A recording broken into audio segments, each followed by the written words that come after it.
नमस्कार दोस्तों, स्वागत है आपका बालाजी हिंदी क्लास में। तो इस क्लास में दोस्तों हम ईवीएस का प्रैक्टिस सेट हल करेंगे, जो कि 1 से 5 तक पर्यावरण अध्ययन बहुत ही महत्वपूर्ण है। ये 30 क्वेश्चंस आते हैं, एक अहम रोल अदा करता है ईवीएस। तो इन्हीं क्वेश्चनों को हम देखेंगे। ये आपको प्रैक्टिस सेट मिलेंगे और ये एग्ज़ाम में आए हुए विभिन्न क्वेश्चंस हैं, जो कि बहुत सारे पिछले एग्जाम्स में आ चुके हैं। तो चलिए प्रारंभ करते हैं क्वेश्चनों को। पहला क्वेश्चन है, नीचे दिए गए जीवों के समूहों में से किसकी दृष्टि श्रेष्ठ होती है तथा वे मनुष्यों की तुलना में 4 गुनी अधिक दूरी की वस्तुओं को देख सकते हैं। तो ऑप्शन नंबर क्या सही हो जाएगा? जिसकी दृष्टि श्रेष्ठ होती है वो अगर देखा जाए तो वहाँ पे आ सकता है, जो सबकी श्रेष्ठ होती है वो चील की होती है, गरुड़ की होती है और गिद्ध की होती है। तो ऑप्शन नंबर डी आपका सही हो जाएगा। इनकी तुलना मनुष्यों की तुलना में क्या होती है? ज़्यादा होती है, 4 गुनी अधिक होती है। और ऐसा माना जाता है कि ये सभी पक्षी खुले मैदान में 3 फुट लंबे 100 को 4 मीटर की ऊंचाई तक से स्पष्ट 4 मील की ऊंचाई तक से स्पष्ट देख सकते हैं।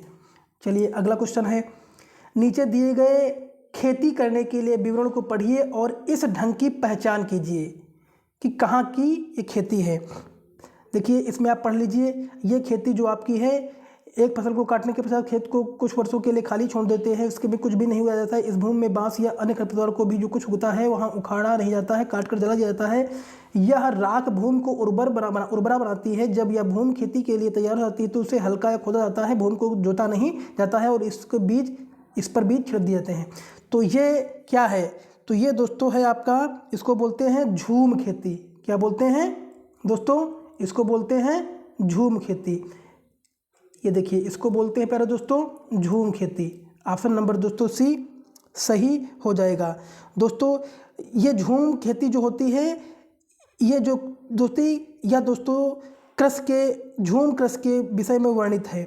और दोस्तों अगर देखा जाए तो यह पद्धति भारत में असम, मेघालय, नागालैंड, झारखंड और त्रिपुरा, मिजोरम, अरुणाचल प्रदेश और उड़ीसा, मध्य प्रदेश और छत्तीसगढ़ एवं आंध्र प्रदेश में जनजातियों द्वारा अपनाया जाता है। और झूम कृषि मुख्यतः उष्णकटिबंधीय वन प्रदेश में की जाती है। तो ऑप्शन नंबर आपका सी दोस्तों सही हो जाएगा। चलिए अगला क्वेश्चन है, जब कोई सपेरा अपने वाद्य यंत्र बीन को बजाता है तो सांप उसकी ध्वनि पर अपने सिर को इधर उधर घुमाता है। आपके विचार से सांप वाद्य यंत्र के प्रति अनुक्रिया कैसे कर रहा है? तो इसका ऑप्शन नंबर दोस्तों क्या सही हो जाएगा? इसका जो कि ऑप्शन नंबर दोस्तों गेस करिए, इसका ऑप्शन नंबर आपका सही हो जाएगा कि उस वाद्य यंत्र द्वारा उत्पन्न कंपनों के प्रति अनुक्रिया करके। ऑप्शन नंबर आपका बी दोस्तों सही हो जाएगा। दोस्तों जब सपेरा बीन बजाता है तो सांप बीन द्वारा उत्पन्न ध्वनि कंपनों के प्रति अनुक्रिया करके उसकी ध्वनि पर अपने सिर को कंपन के अनुदिश घुमाता है, क्योंकि जब कंपन होती है तो उसी कंपन को वो समझता है, घुमाता है। तो ऑप्शन नंबर दोस्तों इसका बी सही हो जाएगा। चलिए अगला क्वेश्चन देखते हैं। अगला है, परिवार एक इकाई होता है जिसमें माँ, पिता और उसके 2 बच्चे होते हैं। या कथन है दोस्तों, या कथन है, तो बताइए क्या सही हो जाएगा? या कथन क्या है? तो इसका ऑप्शन नंबर दोस्तों सही हो जाएगा सत्य है, क्योंकि यह किसी आदर्श परिवार का आकार होता है। तो देखिए जैसा कि आप जानते हैं कि परिवार 2 प्रकार का होता है। कितने प्रकार का दोस्तों? 2 प्रकार का होता है। पहला कौन सा होता है आपका? एकाकी और संयुक्त परिवार। और जिसमें माँ, पिता एवं उसके 2 बच्चे होते हैं उसे क्या बोलेंगे? एकाकी परिवार बोलते हैं। और यहीं पे एकाकी परिवार सिर्फ दंपति और उसके 2 बच्चों तक सीमित रहता है, जिससे आदर्श परिवार की संज्ञा विद्वानों ने दी है। तो ऑप्शन नंबर दोस्तों आपका डी सही हो जाएगा इसका। चलिए अगला क्वेश्चन है, मानवों के पेट में आमाशय रस का प्रकृति है और वह भोजन के पाचन में सहायता करता है। तो ऑप्शन नंबर दोस्तों क्या सही जाएगा? ये आमाशय में जो अम्लीय रस होता है, जो कि भोजन के पाचन में सहायता करता है, अम्लीय रस। तो ऑप्शन नंबर डी दोस्तों सही हो जाएगा। अगला है, कक्षा 3 के एक शिक्षक ने बच्चों को निम्नलिखित पेड़ पौधों की पत्तियों को विभिन्न वर्गों में वर्गीकृत करने को कहा, जैसा नींबू, आम, तुलसी, पुदीना, नीम, केला आदि। और कुछ विद्यार्थियों ने पत्तियों का वर्गीकरण इस प्रकार किया है कि दवाओं के गुणों वाली पत्तियां और दवाओं के गुण से रहित पत्तियां और बड़ी पत्तियां और छोटी पत्तियां। शिक्षक ने समूह ए को सही माना है और सभी बी को गलत। निम्नलिखित कथनों में से कौन सा कथन अधिगम और आकलन के प्रति शिक्षक के दृष्टिकोण को प्रतिबिंबित करता है? तो बताइए, तो ये क्या है? तो ये आपका हो जाएगा दोस्तों, देख लीजिए और गेस करिए कौन सा उत्तर सही हो जाएगा इसका। तो इसका उत्तर दोस्तों सही हो जाएगा, वर्गीकरण का काम बहुत विशिष्ट और स्तरीकृत है तथा इसका एक ही सही उत्तर है। तो ऑप्शन नंबर दोस्तों आपका ए सही हो जाएगा। चलिए अगला क्वेश्चन है, पर्यावरण अध्ययन की अपनी कक्षा में समूह क्रियाकलाप का निर्माण करते हुए आप निम्नलिखित विचारों में से किसका ध्यान रखेंगे? तो बताइए किसका ध्यान रखेंगे? देखिए, बच्चों की रुचियों का ध्यान हो या लड़कों और लड़कियों को समान रूप से रुचि लेंगे, या फिर कुछ सब्जियां, या फिर दोस्तों इसमें मूल्यवान सामग्री लगी हो, या सभी धार्मिक और सांस्कृतिक पृष्ठभूमि के बच्चों को रुचिकर लगे। तो दोस्तों ऑप्शन नंबर दोस्तों क्या सही हो जाएगा? इसमें एक तो सही हो जाएगा कि सभी धार्मिक और सांस्कृतिक पृष्ठभूमि के बच्चों को रुचिकर लगे, ऐसा करना चाहिए। और दूसरा क्या है आपका? दूसरा है कि बच्चों की रुचियों को ध्यान को रखा जाए और लड़कों और लड़कियों को समान रूप से रुचिकर लगे। तो ऑप्शन नंबर ए, बी और ऑप्शन नंबर डी सही हो जाएगा। तो इसका उत्तर दोस्तों हो जाएगा option number C. Option number C दोस्तों सही हो जाएगा। चलिए अगला है, निम्नलिखित सभी कथन पर्यावरण अध्ययन में सामूहिक रूप में क्रियाकलापों में संलग्न शिक्षकों और विद्यार्थियों के पक्ष में तर्क प्रस्तुत करते हैं, केवल एक कथन को छोड़कर। वह कथन कौन सा है? तो वह कथन दोस्तों कौन सा है? गेस करिए। वह दोस्तों कथन हो जाएगा आपका, तो वह कथन दोस्तों हो जाएगा आपका, समूह क्रियाकलाप की वजह से बच्चे अंक उपलब्धि में अच्छा सुधार प्रदर्शित करते हैं। तो ऑप्शन नंबर दोस्तों आपका डी सही हो जाएगा। चलिए, निम्न समूह कार्य के पर्यावरण अध्ययन कर रहे बच्चों की सामाजिक वैयक्तिक विशेषताओं के आकलन के लिए निम्नलिखित में से कौन सा उपकरण सर्वाधिक उपयुक्त होगा? तो ऑप्शन नंबर दोस्तों क्या सही हो जाएगा?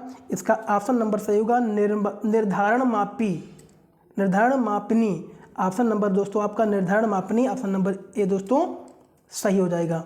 चलिए अगला देखते हैं,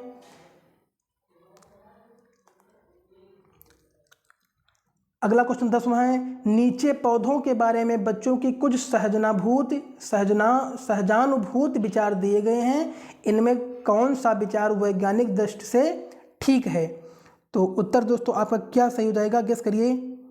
तो पढ़ के देखिए। तो उत्तर आपका हो जाएगा कुछ सब्जियां फल होती हैं, कुछ सब्जियां फल होती हैं। ऑप्शन नंबर बी दोस्तों सही हो जाएगा, क्योंकि जो है बच्चों द्वारा दिए गए सहजानुभूति विचारों में दोस्तों कुछ सब्जियां फल होती हैं वैज्ञानिक दृष्टि से ठीक माना गया है, और कुछ फलों को खाना पकाने के लिए सब्जी के रूप में प्रयोग किया जाता है।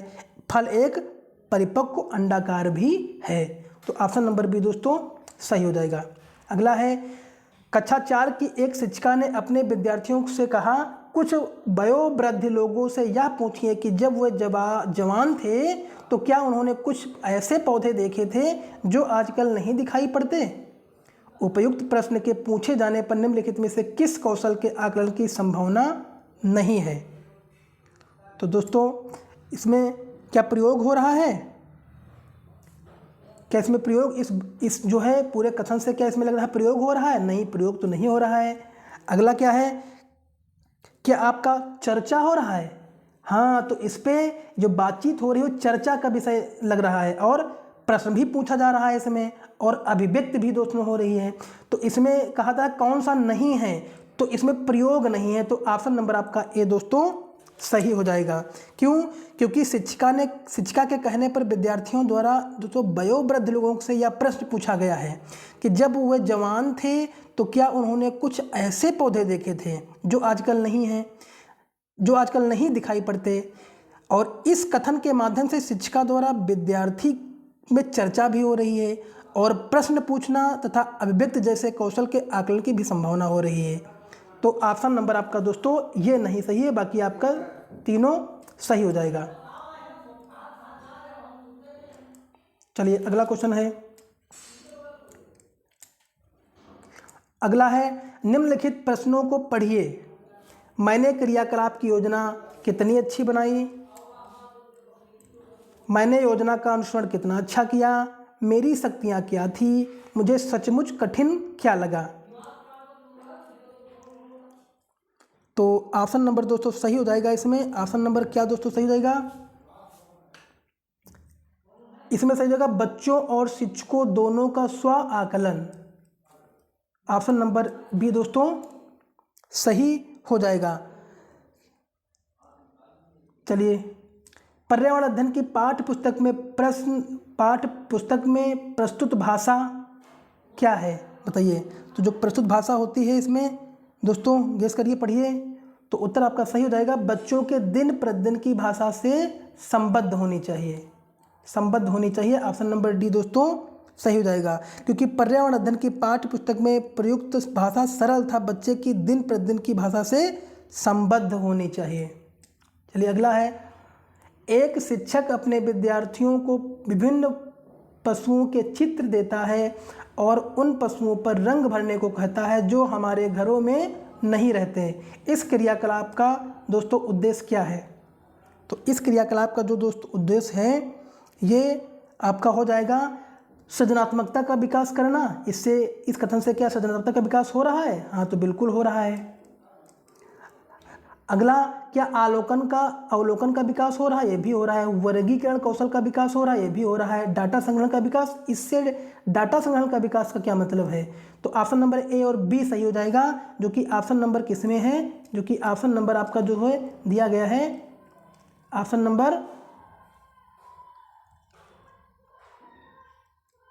नंबर दोस्तों डी सही हो जाएगा। तो दोस्तों इस क्वेश्चन को हम 15 ही क्वेश्चन इस सेट में रखेंगे और ये आपका प्रैक्टिस सेट पूरा 30 क्वेश्चनों का है, लेकिन इसमें 15 क्वेश्चन रखेंगे क्योंकि वीडियो लंबी हो जाएगी अगर पूरे क्वेश्चन करवाएंगे। अगर वीडियो अच्छा लगा हो तो लाइक करिए, कमेंट करिए, चैनल को सब्सक्राइब कर लीजिए। इसके पहले मैंने CDP के भी प्रैक्टिस सेट करवा दिए हैं, बहुत सारे सेट पड़े हैं और अगर आप लोग ना देखे हो तो प्लेलिस्ट में जा करके देख सकते हैं। धन्यवाद।